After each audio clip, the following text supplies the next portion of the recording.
March 15, 1962. Vincent Torino walked into the Flamingo Club knowing 3 of Giancana's slot machines were missing from his territory. What he didn't know was that Sam Giancana was already sitting in the back booth, waiting. Torino had run Chicago's South Side for over 2 decades. He'd survived the Capone Wars, the federal raids, and 3 assassination attempts. But he'd never faced anything like what happened in those next 10 minutes. By the time the sun rose, 17 of Torino's men were dead. His nephew hung from the Michigan Avenue Bridge, and Vincent Torino himself had vanished so completely that even the FBI couldn't find a trace. For 60 years, people whispered about Giancana's revenge. The night that proved you don't steal from the outfit. But what if the most feared mob boss in Chicago history never ordered the hit at all? Before we jump back in, tell us where you're tuning in from, and if this story touches you, make sure you're subscribed because tomorrow I've saved something extra special for you. Portland, Oregon, present day. Victor Torelli's hands shook as he turned the package over, examining every inch of the brown paper wrapping. No return address, no postmark he could make out clearly. Just his name, his current name, written in block letters that made his stomach clench with recognition. He'd been Victor Torelli for 16 years now.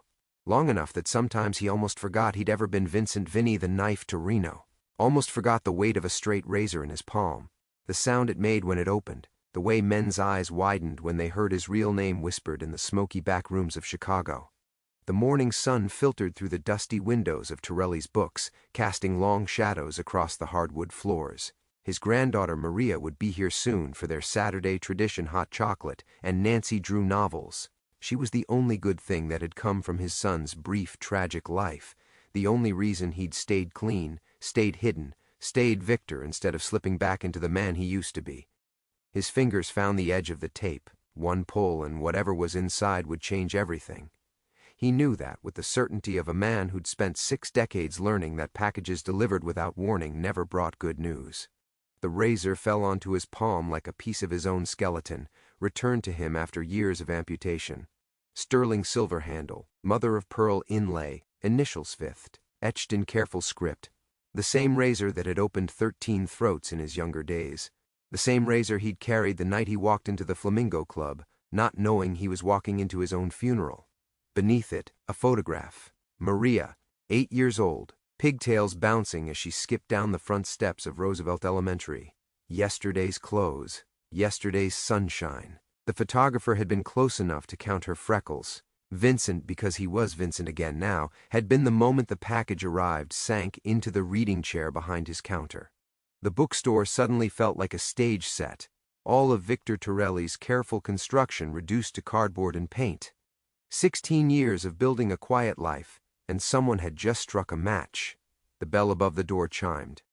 Vincent's hand moved instinctively to where he used to keep his peace, finding nothing but the soft cotton of Victor's cardigan.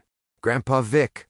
Maria burst through the door like sunshine personified, all gap-toothed grins and boundless energy. "Did you get the new Nancy Drew? The one where she goes to Paris?" Vincent forced his face into Victor's gentle smile, sliding the razor and photograph beneath yesterday's newspaper. "Of course, sweetheart. It's right there on the counter." She grabbed the book and settled into her usual spot on the small couch near the mystery section. Vincent watched her, memorizing the way she tucked her feet beneath her, the serious expression she wore when she read. If whoever sent the package wanted to hurt her, they would have already. This was a different kind of message, a summoning. "Grandpa, are you okay? You look funny. Just tired, Bambina." The Italian endearment slipped out before he could stop it. Victor Torelli didn't speak Italian. Vincent Torino's granddaughter didn't know she was Vincent Torino's granddaughter. Maria shrugged and returned to her book. Vincent studied her profile, seeing echoes of his son Tony in the stubborn set of her jaw. Tony, who died in what the newspapers called a home invasion, but what Vincent knew was a message. "Your blood isn't safe anywhere." Except it hadn't been Giancana's message. Vincent had realized that 3 months into witness protection, when he learned that Sam Giancana had been genuinely surprised by the Flamingo Club massacre. The man who'd ordered Vincent's destruction had stayed hidden for 60 years, patient as a spider. But patience had limits, age had limits. And whoever had orchestrated Vincent's downfall was apparently ready to finish what they'd started. Vincent walked to the window, scanning the quiet street for anything out of place. Mrs. Chen watering her flower boxes, the college kid who jogged past every morning at precisely 9:15. Two men in a black sedan parked across from the elementary school, his blood turned to ice water. "Maria, sweetheart, how would you like to take a little trip? Maybe visit that cousin of yours in Seattle?" She looked up from her book, eyes bright with curiosity rather than fear. She didn't understand yet that their world had just shifted on its axis, that Victor Torelli was about to die so Vincent Torino could live long enough to protect her. "Can we take Nancy Drew books with us?" "As many as you want, Bambina. The past has a way of collecting its debts, even when you think you've paid in full.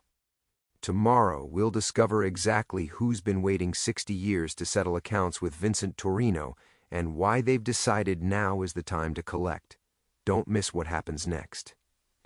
Vincent moved through the familiar motions of closing the bookstore, his hands steady despite the storm brewing in his chest. Turn the sign, lock the register, switch off the reading lamps. But beneath Victor Torelli's careful routine, Vincent Torino was calculating angles, exit strategies, and how long it would take to reach the .38 he kept taped under his bedroom dresser. Maria had fallen asleep on the couch, Nancy Drew splayed across her chest, one small hand dangling toward the floor. In sleep she looked even more like her father Tony's stubborn chin, his thick lashes, that little furrow between her eyebrows when she dreamed. Vincent's throat tightened. Tony had been 26 when they killed him. Just a kid trying to make an honest living, far enough removed from his father's world that he should have been safe. Should have been. Vincent lifted Maria gently, feeling the weight of her trust in the way she instinctively curled against his shoulder. She smelled like strawberry shampoo and the vanilla candles that burned in their apartment upstairs. Clean smells, innocent smells, nothing like the cocktail of fear, blood, and expensive cologne that had perfumed his old life. He carried her through the back door and up the narrow staircase to their home above the shop. The apartment was small but warm nothing, like the marble mansion in Oak Park where he'd once entertained Chicago's most dangerous men. Here, Maria's artwork covered the refrigerator.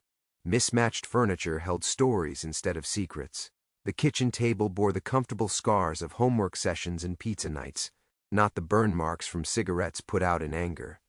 This was what 16 years of witness protection had bought him. Not safety. Safety was an illusion when you'd lived the life he'd lived, but normalcy. The kind of quiet, unremarkable existence that men like Vincent Torino weren't supposed to get. Men like him were supposed to die violently in the back rooms of clubs or in the trunks of cars, not reading bedtime stories to 8-year-old girls who believed their grandfather had always been a gentle bookstore owner. He tucked Maria into her bed, pulling the covers up to her chin. Her room was a shrine to childhood glow-in-the-dark stars on the ceiling, a collection of snow globes from places they'd never been, books stacked like small towers on every surface. The window faced the alley behind the building, chosen specifically because it offered 3 different escape routes. Even Victor Torelli's love couldn't completely silence Vincent Torino's paranoia. "Grandpa?" Maria's voice was thick with sleep. "Are we really going to Seattle tomorrow?" "Maybe, sweetheart. Would you like that?" She considered this seriously as she considered everything. "Will you come too?" The question hit him like a physical blow. In her world, the possibility that he might send her away alone was unthinkable. She couldn't imagine that someone might want to hurt her gentle grandfather, that keeping her safe might require him to disappear from her life entirely. "Wild horses couldn't drag me away from you, Bambina." She smiled and closed her eyes, satisfied with his answer. But Vincent knew that wild horses weren't the problem. The problem was patient men with long memories and the kind of resources that could track a ghost across 16 years and 3,000 miles. He sat in the kitchen with the package contents spread before him like evidence at a crime scene. The razor gleamed under the fluorescent light, its familiar weight a reminder of who he'd been before he learned to love anyone more than he loved revenge. The photograph of Maria was crisp, professional, taken by someone with skill and expensive equipment. Not some street hood with a grudge. This was organized, calculated, precise. Vincent studied his reflection in the razor's blade. Victor Torelli looked back at him, soft around the edges, gray at the temples, lines carved by 16 years of legitimate worries, instead of the sharp angles that violence had once etched into his face. But underneath the surface, Vincent Torino's eyes still burned with the cold intelligence that had made him one of Chicago's most feared men. The grandfather who read bedtime stories and the killer who'd carved his reputation in flesh and fear weren't different people. They were the same man, shaped by different loves. Vincent had loved respect, territory, the elegant solution of a blade between ribs. Victor loved a little girl who collected snow globes and believed that Nancy Drew could solve any mystery. Both men would kill to protect what they loved. Vincent folded the razor closed with a soft click that echoed through the quiet kitchen. Tomorrow he would make arrangements, new identities, clean transportation, money that couldn't be traced. But tonight, he would sit here in this kitchen that smelled like Maria's world and remember what it felt like to be a man worth saving. Outside, Portland slept peacefully, unaware that Vincent Vinny the Knife Torino had just been awakened in their midst. The phone rang at 3:17 a.m., cutting through the silence like a blade through silk. Vincent's eyes snapped open, his body already moving before his mind fully processed the sound. 16 years of peaceful nights had dulled his reflexes, but they hadn't killed them. He was out of bed and reaching for the receiver before the second ring. Victor Torelli. The name felt like ash in his mouth now. Silence. Then breathing slow, measured, deliberate. The kind of breathing that belonged to someone who wanted him to know they were there, wanted him to understand that this wasn't a wrong number or a drunk dial. You always were a light sleeper, Vincent. The voice hit him like a punch to the solar plexus. 60 years collapsed into nothing. He was 25 again, standing in Mickey Torelli's kitchen. No relation, despite the name listening to that. Same voice plan jobs over coffee and cigarettes. The same voice that had whispered reassurances when Vincent had hesitated before his first kill. The same voice that had sworn loyalty with blood and bullets and broken bones. Danny. The name escaped as barely a whisper. You sound surprised. After all these years, I thought you might have figured it out. Danny Marconi's laugh was exactly the same warm, genuine, the kind of laugh that had made Vincent trust him completely. But then again, you always were better with a blade than with puzzles. Vincent's free hand found the edge of the dresser, gripping it hard enough to leave marks. Danny Marconi, his closest friend for 15 years, his partner in a dozen wars, the man who'd stood as best man at Vincent's wedding, who'd held baby Tony in the hospital, who'd wept genuine tears at Vincent's wife's funeral, the man who'd been dead for 24 years. Impossible. Vincent's voice cracked like a teenager's. I saw your body. I identified you myself. You saw what I needed you to see. Amazing what a few dental records and the right connections in the morgue can accomplish. Danny's voice carried that old familiar warmth, as if they were catching up over drinks instead of unraveling decades of lies. Had to disappear for a while, Vin. Things got complicated after the Flamingo Club.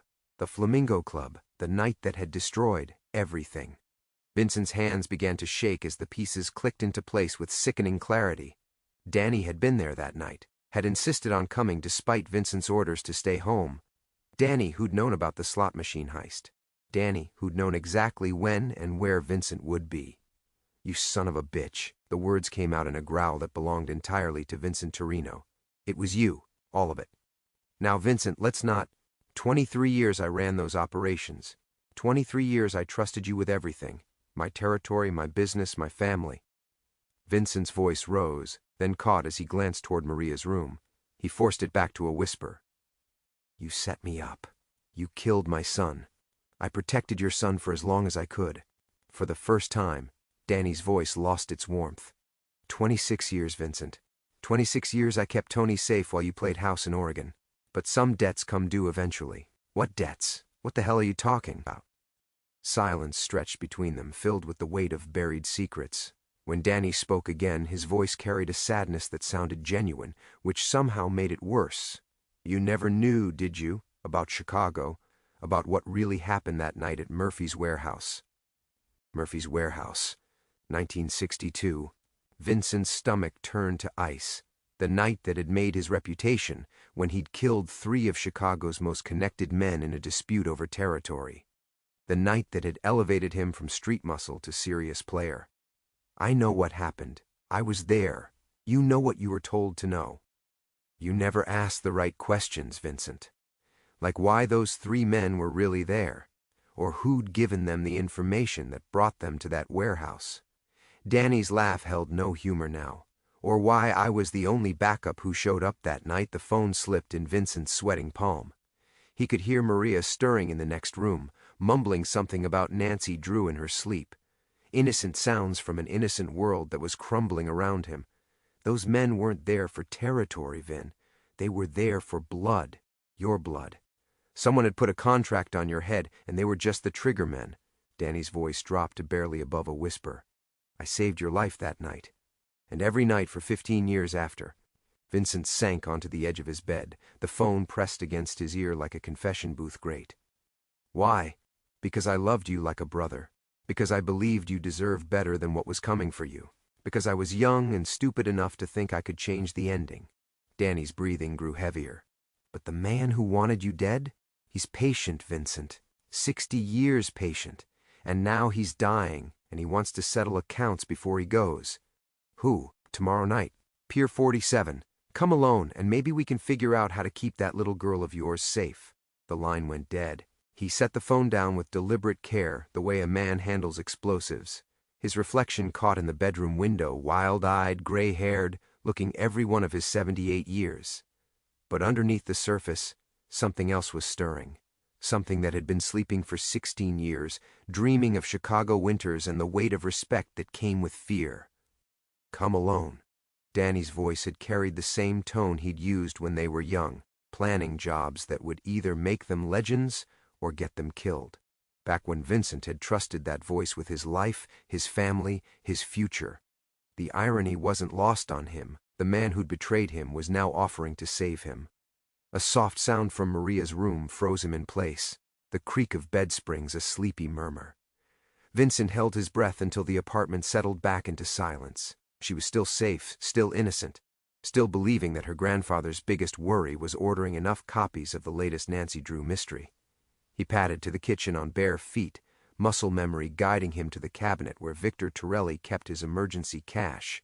$3,000 in weathered bills, enough to disappear for a week or two, while he figured out their next move. Beneath the money, wrapped in oilcloth like a sacred relic, was the .38 that Vincent Torino had carried for 40 years before witness protection convinced him to retire it. The gun felt alien in his hands now, heavier than he remembered but somehow smaller too. His fingers found the familiar grooves in the grip, worn smooth by decades of careful maintenance. He'd killed 7 men with this particular piece, back when killing felt like a reasonable solution to most problems. Someone had put a contract on your head. Vincent tried to reconstruct that night at Murphy's warehouse, searching for details he might have missed in the adrenaline and blood. 3 men, well-dressed, connected. They'd come supposedly to negotiate territory, but their hands had been too close to their weapons, their eyes too bright with anticipation. He'd read them as amateurs trying to play in the majors. But if Danny was telling the truth, they'd come to kill him, and only Danny's intervention had kept him breathing. The kitchen window offered a view of the street below, peaceful under the amber glow of streetlights. But Vincent's eyes picked out the details that Victor Torelli would have missed, the sedan parked where it hadn't been yesterday, the way the shadows fell differently near the alley entrance, the feeling that someone was watching even when he couldn't see them. He'd been a fool to think 16 years would be enough. Men like him didn't get to retire, didn't get to bounce granddaughters on their knees and worry about homework instead of bullets. The life he'd built here wasn't real, it was borrowed time, and now the loan was coming due. The man who wanted you dead? He's patient, Vincent. 60 years patient. 60 years took him back to 1963, when Vincent Torino was nobody special, just another street kid with quick hands and a willingness to do what others couldn't stomach. Before the reputation, before the territory, before he'd become someone worth killing. What could he have done at 18 that would warrant a 60-year grudge? The answer sat in his stomach like spoiled meat, heavy and wrong. Because Vincent remembered 1963 very well, the year he'd killed his first man.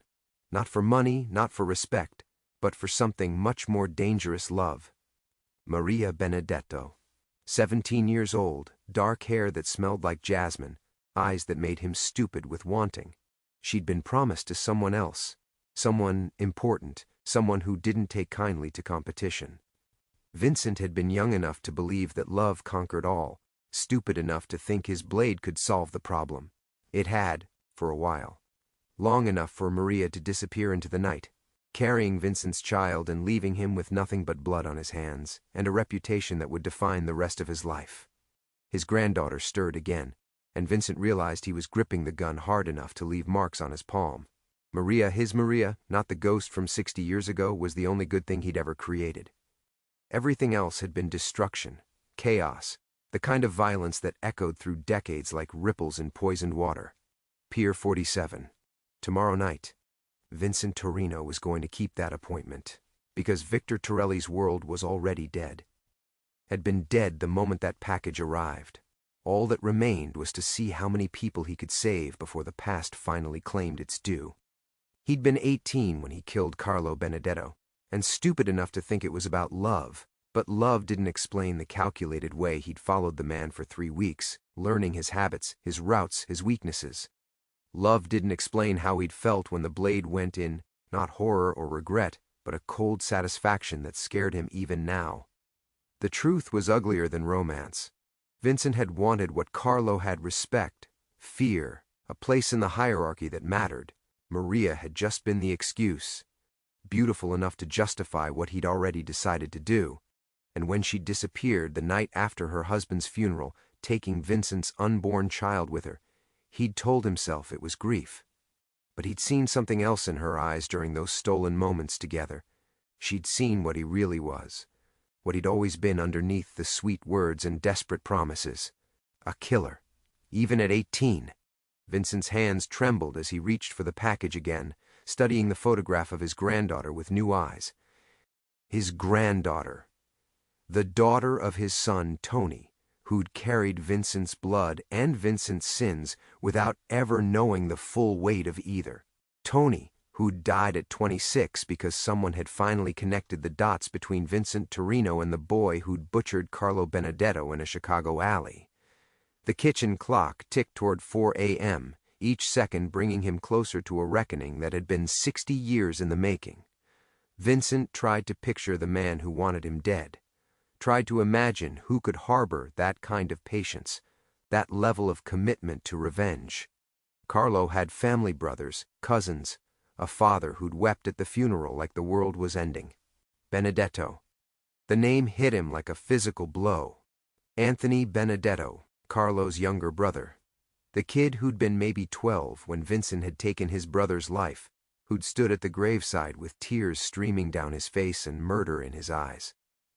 Vincent had dismissed him then as a child playing at grown-up emotions, but children grew up, and some of them never forgot. The photograph trembled in Vincent's grip. If Anthony Benedetto was behind this, if he'd spent 60 years planning this moment, then Maria wasn't just leverage, she was poetic justice. An eye for an eye, a child for a child, the same blood that had spilled onto those Chicago streets coming full circle. Vincent set the photograph down with infinite care, afraid his shaking hands might tear the only proof he had that his granddaughter was still alive. The smart play was obvious: run, take what cash he could carry, disappear into the network of safe houses and false identities that men like him maintained for exactly this situation.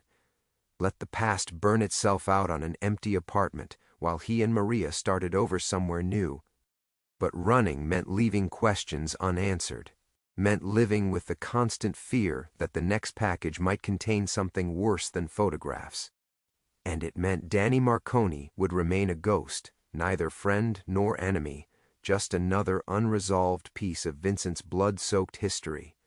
I saved your life that night, and every night for 15 years after. The words echoed with a sincerity that made Vincent's chest ache.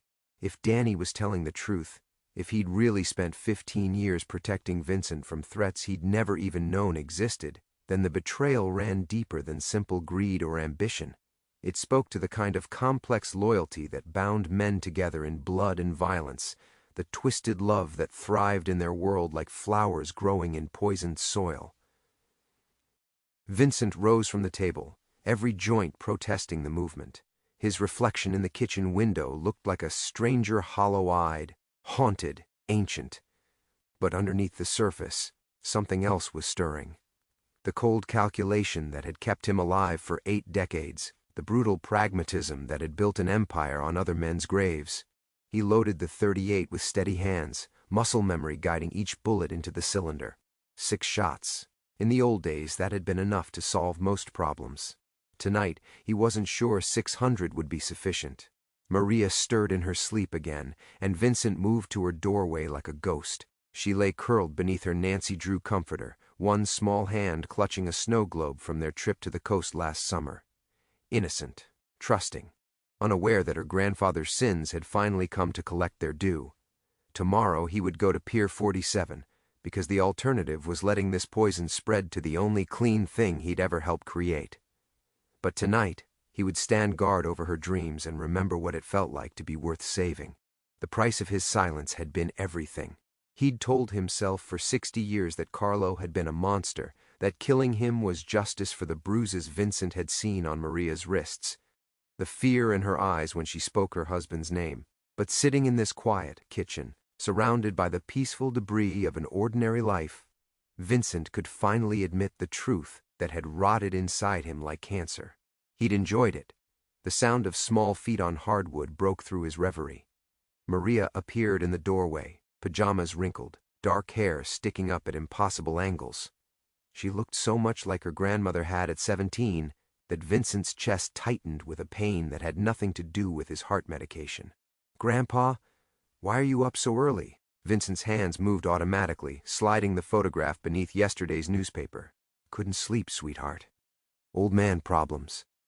She padded to the refrigerator, completely unconscious of her grandfather's scrutiny as he memorized every detail, the way she hummed under her breath, the careful precision with which she poured her orange juice, the trust in her movements that spoke of a child who'd never known real danger. "Mrs. Patterson says old people don't need as much sleep because they're closer to meeting God." Maria settled into the chair across from him, her serious 8-year-old expression making her look decades older. "But I think that's silly. If I was going to meet God, I'd want to be well rested for it." Despite everything, Vincent smiled. "Mrs. Patterson says a lot of things. She also says you're mysterious, that you have sad eyes like a man with secrets." Maria took a thoughtful sip of juice. "Do you have secrets, Grandpa?" The question hit him like a punch to the throat. Vincent stared at his granddaughter, this perfect, innocent thing that had somehow grown from the poisoned soil of his bloodline, and felt the weight of 6 decades pressing down on his shoulders. "Everyone has secrets, Maria. Even me? Especially you. Like how you sneak cookies before dinner, or read under the covers with your flashlight after bedtime." She giggled, and the sound was so pure it made Vincent want to weep. This was what Carlo Benedetto had tried to protect, he realized. Not the young woman Vincent had claimed to love, but this, the laughter of children, the possibility of innocence surviving in a world built from violence and revenge. Vincent had destroyed that possibility in 1963, and now it was coming to collect the debt. His phone buzzed against the kitchen counter. A text message from a number he didn't recognize, Pier 47, 9 p.m., "Come alone or she learns what Grandpa really is." Vincent read it twice before deleting it, but Maria had caught the change in his expression. "Is everything okay?" "Of course." The lie came easily, decades of practice making it smooth as silk, just someone from the bookstore. But Maria's eyes, dark and intelligent, carrying just a hint of the Torino gift for reading, people studied his face with uncomfortable intensity. "You look scared." "I'm not scared. Mom used to look like that. Before she got sick, like she was carrying something too heavy to put down." Vincent's throat closed completely. Tony's wife had died when Maria was 4, cancer taking her with the same relentless efficiency that had claimed Vincent's own wife 40 years earlier. But she'd been kind, gentle in a way that Vincent had never learned to be. The fact that Maria could see that same heaviness in him now meant he was losing his ability to protect her from the truth. "Sometimes grown-ups have to carry heavy things," he managed. "It's not your job to worry about them. But what if I want to help? The offer, made with such earnest sincerity, nearly broke what remained of Vincent's composure, because the truth was, there was no help for this. No way to explain to an 8-year-old that her grandfather had built their comfortable life on a foundation of corpses, or that the past had finally found them in their quiet Portland neighborhood. The best way you can help, Vincent said carefully, is by being exactly who you are. Can you do that for me? Maria nodded solemnly, as if he'd given her a mission of vital importance, which, in a way, he had. Later, after she'd left for school with her usual chaos of backpack and lunchbox and last-minute homework, Vincent sat alone in the kitchen and felt the last of his illusions crumble. He'd thought 16 years might be enough penance for Carlo Benedetto's death, but some sins were too large for forgiveness, too deep for time to heal. Tonight, at Pier 47, Vincent Torino would finally pay the bill that had been accumulating interest for 60 years.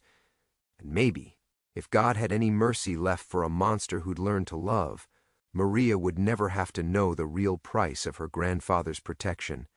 Maria, I need you to listen to me very carefully. Her eyes widened at the gravity in his voice, but she didn't pull away. Good. She was braver than he'd ever been at her age, braver than he'd been at any age, if he was being honest. Tonight, I have to go see someone. Someone from a long time ago, before you were born, before your father was born. It's about mistakes I made when I was young. What kind of mistakes? Vincent's throat worked soundlessly for a moment. How did you explain the weight of a corpse to someone who still believed in fairy tale endings? How did you tell a child that monsters were real, and one of them had been reading her bedtime stories for 8 years? The kind that hurt people. The kind that echo through time like throwing a stone in a still pond. The ripples just keep spreading. Maria's grip tightened on his fingers. Are you in trouble, Grandpa? Yes. The admission felt like lancing an infected wound. But not the kind you're thinking. This isn't about the police or going to jail. This is about family, about debts that need to be paid. He pulled the photograph from beneath the newspaper, studying Maria's face as she recognized herself walking to school, unaware that someone had been watching her with eyes full of 60-year-old hatred. Someone took this picture of you, sweetheart. Someone who wants to hurt me by hurting you. Maria stared at the photograph with the peculiar calm that children sometimes displayed in the face of incomprehensible adult problems. Who would want to hurt you? You're just a bookstore owner. Just a bookstore owner. Vincent almost laughed at the beautiful simplicity of it. In Maria's world, that's exactly what he was. A gentle old man who helped customers find romance novels and worried about quarterly inventory reports. She had no frame of reference for Vincent Torino, the man who'd built an empire on broken bones and shattered lives. A long time ago, before I came to Portland, I did things that I'm not proud of. I hurt someone's family, and now they want to hurt mine. What kind of things? The question hung in the air like smoke from a funeral pyre.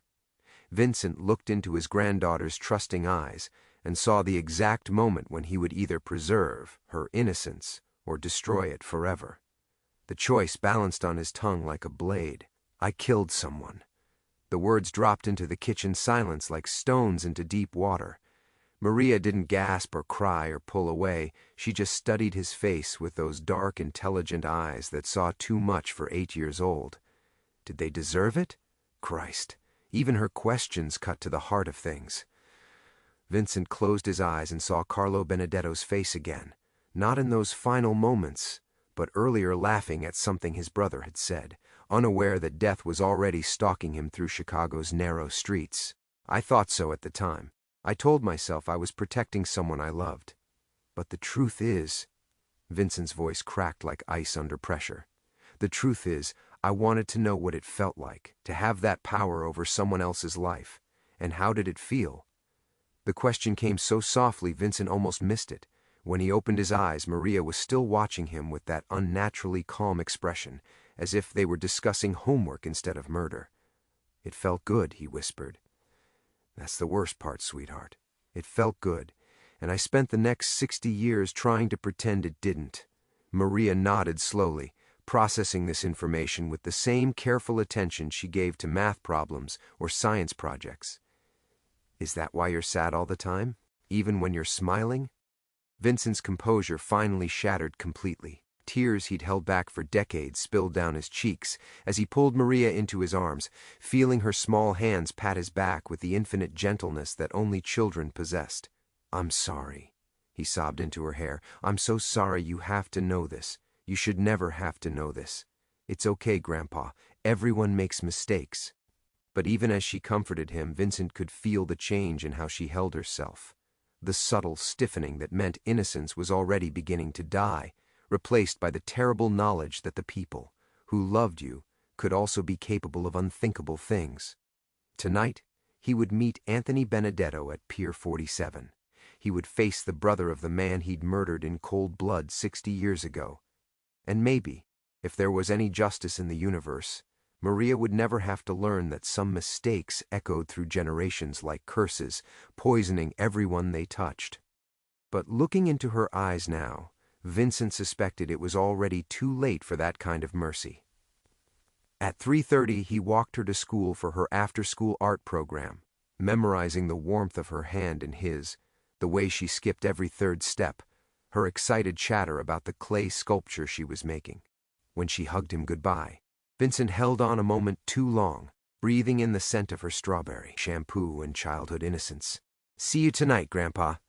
The words followed him home like an accusation. Pier 47 at 9 o'clock. 4 hours to prepare for a confrontation 60 years in the making. Vincent loaded the .38 with mechanical precision, then sat in his reading chair and stared at the phone. One call to Danny Marconi might solve everything, or confirm that his oldest friend had orchestrated this entire nightmare. Either way, Vincent couldn't bring himself to dial the number. At 8:15, he left a note on Maria's pillow. "Gone to the store. Back soon. Love, Grandpa." The lie burned his throat, but the truth would have been worse. The drive to the waterfront passed in a fog of memory and dread. Portland's evening traffic thinned as he approached the industrial district, streetlights casting sickly yellow pools on wet pavement. Pier 47 stretched into the dark Columbia River like an accusation, its weathered planks slick with November drizzle. Vincent parked at the far end of the lot and checked his watch. 8:47 p.m. Early enough to scout the area, late enough that retreat was no longer an option. He pulled the .38 from his coat pocket, checked the cylinder one final time, and stepped into the night. The pier creaked under his feet as he walked toward the far end, each step echoing off the water with hollow finality. Fog rolled in from the river, thick enough to muffle sound but thin enough to reveal the silhouette waiting in the darkness ahead. The man was smaller than Vincent had expected, perhaps 70 years old, wearing an expensive overcoat that spoke of legitimate success. But his posture, ramrod straight, hands clasped behind his back, carried the unmistakable bearing of someone accustomed to command. Even in the dim light, Vincent could see the resemblance to Carlo Benedetto in the sharp cheekbones, the aristocratic nose. Anthony. The man turned, and Vincent found himself looking into eyes that had been counting the days until this moment for 6 decades. No hatred burned there, no rage or thirst for immediate vengeance, just a cold satisfaction that was somehow more terrifying than any explosion of emotion would have been. "Vincent Torino." Anthony's voice carried only the faintest trace of Chicago accent, polished smooth by years of careful cultivation. "You're exactly what I expected. Smaller than the legend, but then, we all shrink with age. Where's my granddaughter?" "Safe, for now." Anthony gestured to the bench behind him, an oddly civilized invitation given the circumstances. "Sit. We have much to discuss." Vincent remained standing, hand hovering near his coat pocket. "We have nothing to discuss. You want me dead for what I did to your brother, fine. But Maria has nothing to do with this, everything to do with this." Anthony's composure never wavered, but something dangerous flickered behind his eyes. "Do you know what it was like, Vincent? Being 12 years old and watching them lower your big brother into the ground because some punk with a knife wanted to prove himself? Your brother was a what? A criminal? A killer?" Anthony laughed, the sound sharp as breaking glass. "So were you. So was I, eventually. The difference is, Carlo never pretended to be anything else." Vincent felt the fog pressing closer, muffling the distant sounds of the city until only their voices remained. "What do you want?" "Justice." Anthony reached into his coat, and Vincent tensed, but the older man only withdrew a manila envelope. 60 years ago you took my brother from me. You destroyed our family, scattered us to the winds. My father never recovered. He died believing his eldest son was a failure who got himself killed over another man's wife. Carlo was beating her. Was he? Anthony's smile was arctic. Or did you just need a reason to justify what you'd already decided to do? The question hit home like a blade between ribs. Vincent's hand moved instinctively to his gun, but Anthony seemed unconcerned by the threat. I've spent 6 decades studying you, Vincent, building a picture of the man who destroyed my childhood. And do you know what I discovered? You're not a monster. You're something worse. You are a coward who convinced himself he was a hero. Go to hell. After you. Anthony opened the envelope, withdrew a photograph and held it out. Look at it. Despite himself, Vincent stepped closer. The photograph was old, black and white, showing a young woman with dark eyes and a gentle smile. It took him a moment to recognize Maria's grandmother, not as the broken girl who'd fled Chicago after Carlo's death, but as she'd been before Vincent had poisoned her world with blood. Beautiful, wasn't she? My brother truly loved her, you know, worshipped her. The bruises you saw? Anthony's voice dropped to a whisper. From her drunken father. Carlo was protecting her, not hurting her. But you never bothered to ask, did you? The photograph trembled in Vincent's grip. You're lying. Am I? Search your memory, Vincent. When did you last see those bruises? Was it before or after you'd already decided Carlo had to die? The truth hit Vincent like a physical blow. The bruises had been fading when he'd last seen her, yellow-green marks that spoke of old injuries, not fresh ones. He'd been so consumed with jealousy, so desperate to justify the murder he'd already planned, that he'd seen only what he needed to see. She knew, Anthony continued relentlessly. After the funeral, when you came to her with your promises of love and protection, she saw right through you. That's why she ran, not from grief but from the monster who'd killed her husband and expected her gratitude in return. Vincent's legs gave out, and he collapsed onto the bench, the weight of 6 decades crushing down on him. I never knew. Of course you didn't. You were too busy playing the tragic hero to notice you'd become the villain. The envelope fell from Anthony's hands, scattering photographs across the wet pier. Images of a life Vincent had never known. Carlo teaching a young boy to fish, Anthony's graduation from college, wedding photos, grandchildren Vincent would never meet because he'd stolen the man who should have been their great-uncle. The slot machines, Vincent whispered, the frame job that destroyed me. That was you. Patience, Vincent. Beautiful, terrible patience. Anthony's mask finally slipped, revealing the grief and rage he'd carried for 60 years. I could have killed you in Chicago, but that would have been mercy. Instead, I destroyed everything you built, piece by piece. Your empire, your reputation, your son. Tony had everything to do with it. The words exploded from Anthony like rifle shots. He was your legacy, Vincent. Your blood, your pride. And when he died, when that bullet found him, I wanted you to feel exactly what I felt at 12 years old. The helplessness, the rage, the knowledge that someone you loved was gone forever because of choices you made. Vincent looked up into Anthony's face and saw the truth that had been hiding behind 60 years of careful planning. The old man wasn't just seeking revenge, he was seeking absolution for the monster he'd become in pursuit of it. You killed my son. I killed a criminal who happened to be your son, just like you killed a man who happened to be my brother. Anthony straightened his coat, suddenly looking every one of his 70 years. The difference is, I'm not pretending it was justice.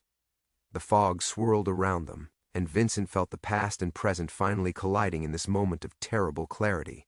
2 old men, shaped by violence, poisoned by loss, facing each other across the wreckage of their choices. What happens now? Vincent asked. Anthony reached into his coat again, and this time when his hand emerged, it held a .45 that gleamed dully in the pier lights. Now, he said quietly, we finish what you started 60 years ago. Go ahead, Vincent said quietly, but Maria will inherit a trust fund that will see her through college and beyond. Anthony's voice was steady, but his hand trembled almost imperceptibly. Anonymous benefactor. She'll never know it came from the man who killed her grandfather. Vincent nodded slowly. Even Anthony's mercy came wrapped in cruelty. She'll think I abandoned her.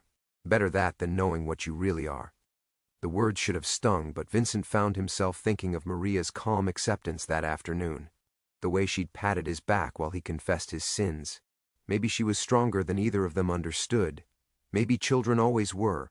You know, Vincent said, I used to lie awake nights, wondering if Carlo had family, wondering who else I'd hurt when I put that knife in him. And yet you never tried to find out. No, because deep down, I knew the answer would destroy me. Vincent's breath misted in the cold air. I was a coward then, and I've been a coward ever since. Anthony's finger tightened on the trigger. Any last words? Vincent closed his eyes and saw Maria again, not the frightened child from this afternoon, but the brave girl who'd offered to help with problems she couldn't understand. She deserved better than to grow up in the shadow of his choices. Tell her, Vincent began, then stopped. What could he say? That he'd loved her enough to die for her. That wasn't love, it was just another selfish act wrapped in noble clothing.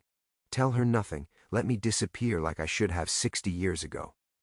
The shot, when it came, was softer than Vincent expected. A sharp crack muffled by fog, then silence rushing in like dark water. But the pain didn't follow. Instead, Vincent heard something that sounded like sobbing. He opened his eyes to find Anthony on his knees, the .45 lying on the wet planks beside him. The old man's shoulders shook with grief that had finally found its voice after 6 decades of careful control. I can't, Anthony whispered. God help me, I can't do it. Vincent stared down at the broken man who'd orchestrated his son's death, who'd hunted him across the country, who'd held Maria's life in his hands like a blade. And for the first time in 60 years, he felt something other than guilt or fear. He felt forgiveness. Vincent picked up the .45, checked the safety, and set it on the bench between them. Then he sat down beside the man who'd destroyed his life and waited for the sobbing to stop. We're quite a pair, Vincent said finally. 2 old killers who can't finish what we started. Anthony wiped his eyes with a handkerchief that probably cost more than Vincent's monthly rent. I had it all planned, every detail.